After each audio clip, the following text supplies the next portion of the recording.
Jane told him she committed the murders because she had been ill-treated by the couple and had been brooding over her bloody revenge for some time.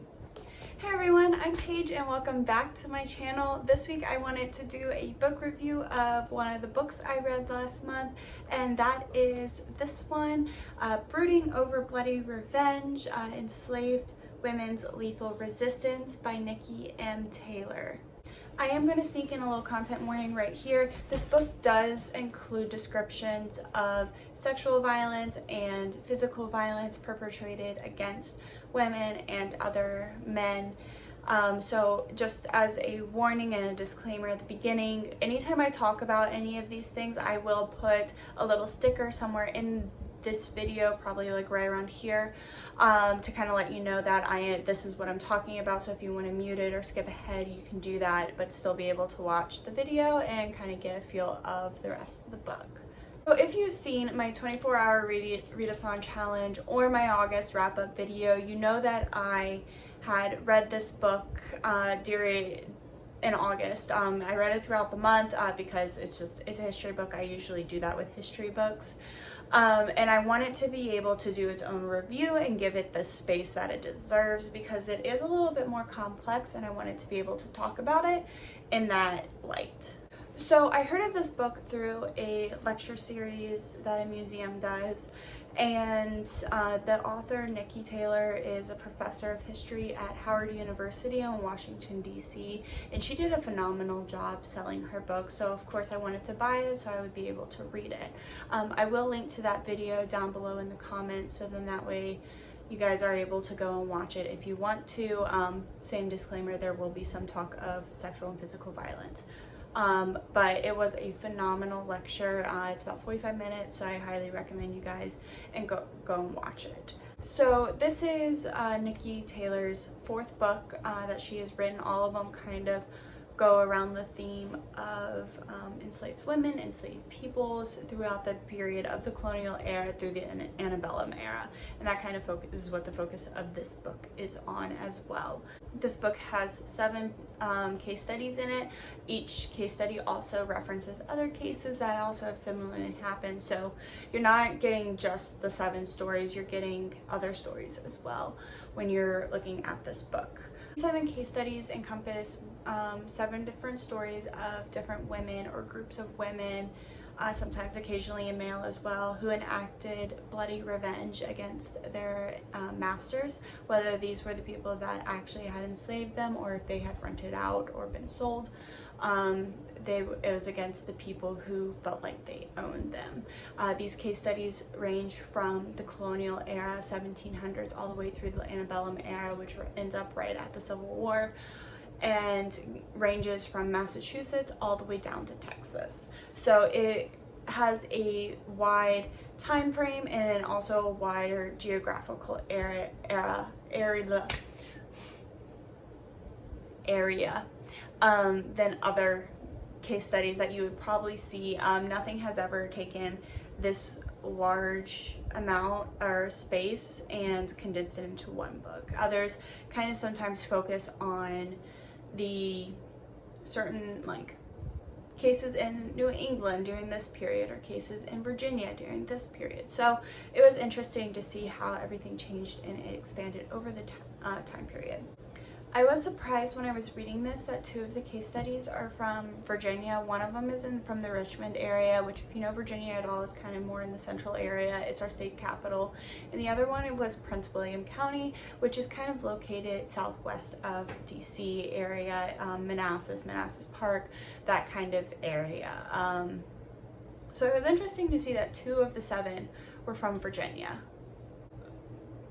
The stories of these women were hard to read about, not only as a fellow woman, but also as a human being. Some of these women were beaten, raped, molested, degraded in a way that no other human being should ever be degraded, and it took some time to process and think through that and feel through that, which is part of the reason why I spent such a long period of time reading this book, because I wanted to be able to digest those stories and to be able to listen to them. And it's not in their words, but it is their story. These women had enough. They enacted the bloody revenge against, like I said, their masters, their enslavers, the people that did the humiliation to them. These women used poison, fire, axe, a feather bed. They used whatever they could get their hands on in order to enact this revenge, and I'll kind of explain later in this video how that shows how women's revenge is a little bit different than men's.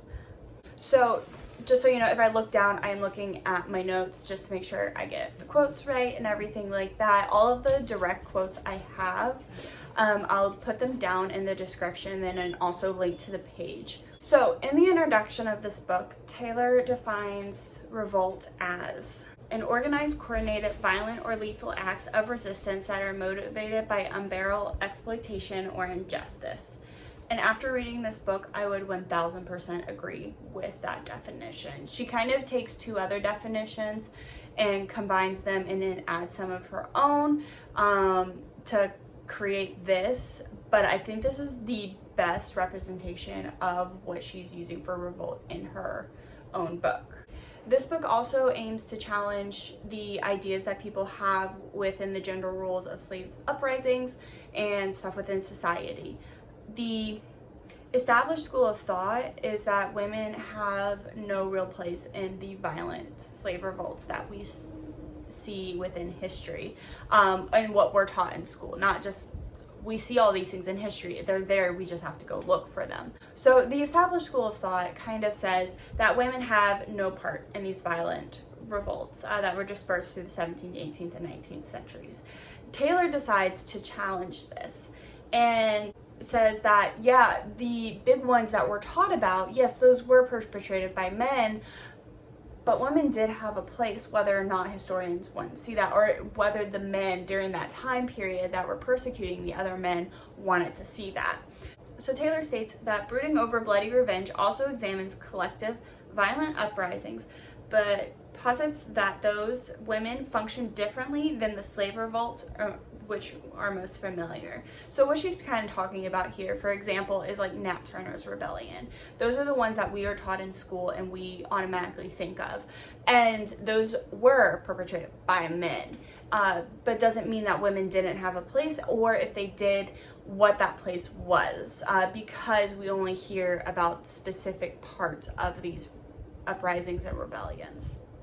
So Taylor takes the 7 case studies in this book and she examines it with the lens of the Black feminist theory.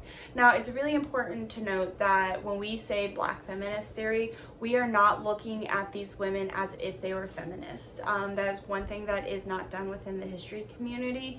We do not impose those terms onto people of the past unless they were able to identify that as themselves.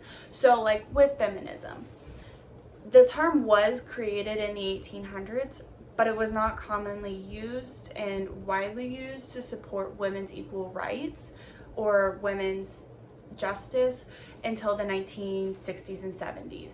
So we would not, as historians, look at it and be like, oh yes, this woman was a feminist because of X, Y, Z.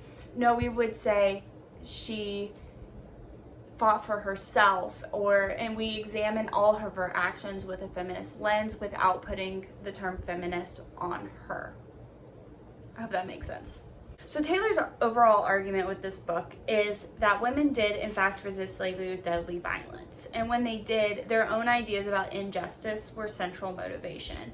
So these women, when they did decide to act upon their misgivings or the injustice that was done to them, they would act with deadly force if it was their only option.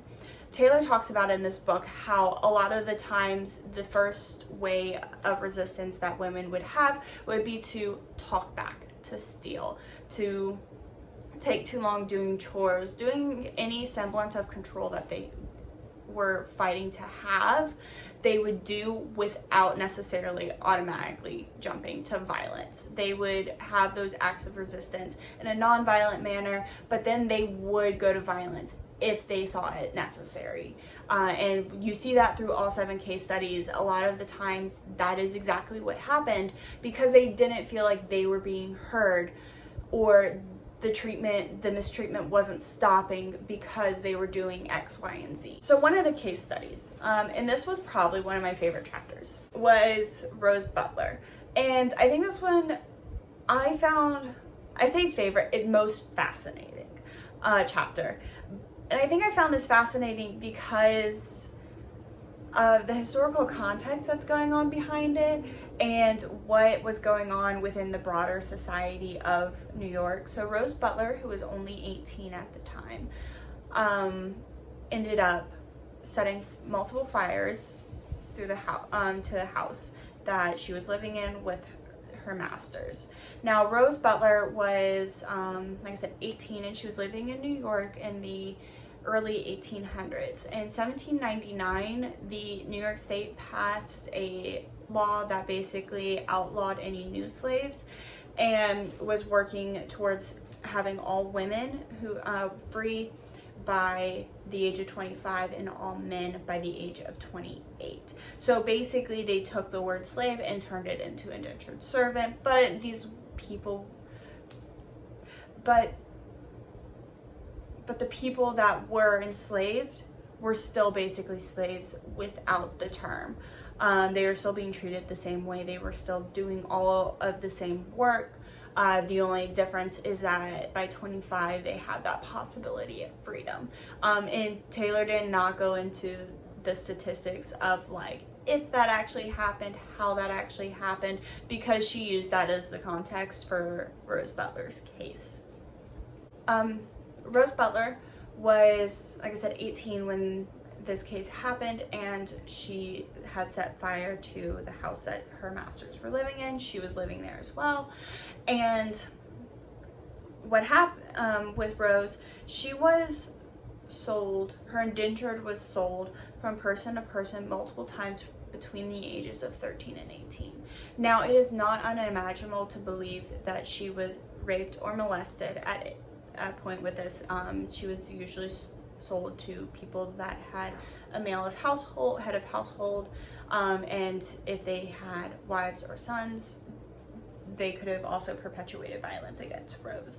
Taylor does not really talk about it that much because there is not any hard proof that this happened. Rose did not really go into it when she confessed about what happened to her during those times, only what happened during the time that she was staying with this family. So at first, Rose kind of started with the more common modes of resistance. She talked back, she took too long to do her chores, she didn't necessarily always obey her mistress, and this perpetuated the violence. Her mistress would often beat her if she didn't do things the right way or as quickly as she wanted, and that kind of escalated Rose's form of resistance to the point where she had set fire to the house. Now, she had co-conspirators during this because while she was also in prison, 2 other fires were set, one that completely burned the house down, and her masters were barely able to get away with their lives, and then also another one to the house that they had moved into after the previous house had burned. So overall, I think Taylor's book is absolutely fascinating and great. I told you about Rose's case study, but there are 6 others that also kind of go into it and kind of talk about what society was like during these time periods in different places, and gives you that historical context. That was one of the things that I absolutely adored about this book, was Taylor does a really good job of giving you the historical context of what's going on in society as a whole during these time periods without overcomplicating it. She gives you the quick and dirty details that you need to know to put these cases into the context of their society. So this book is published by Cambridge University Press, and you can buy it on Amazon. I'll link to it down below in the description box as well if you want to buy it. I will say, whenever you're reading it, make sure you give yourself some time to get through it and to digest the information, because sometimes it is a little bit hard to read through everything. Another reason why I say that to take your time with it is because these women's voices deserve to be heard. They weren't heard in life, so they definitely deserve to be heard now, and to be heard fully, and to be heard fully, not in their own words, but in the context that they deserve to be heard. I highly enjoyed this book. It was fascinating. Like I said, it did take me the full month to read it because I wanted to make sure I was understanding the motivations behind these women's actions. So that's all for me today. If you like what you saw, please hit that like and subscribe button, and be sure to follow me on Instagram. If you really like this, let me know down below in the comments, and I will be sure to start doing more book reviews. If you have any specific content matter that you would like to be reviewed, let me know. I am a historian by training, so I will definitely also be reviewing more history books in the future. And I post reading, writing, and travel content every week, so be sure to check back for new videos every week, and I'll see you guys very soon with a new video.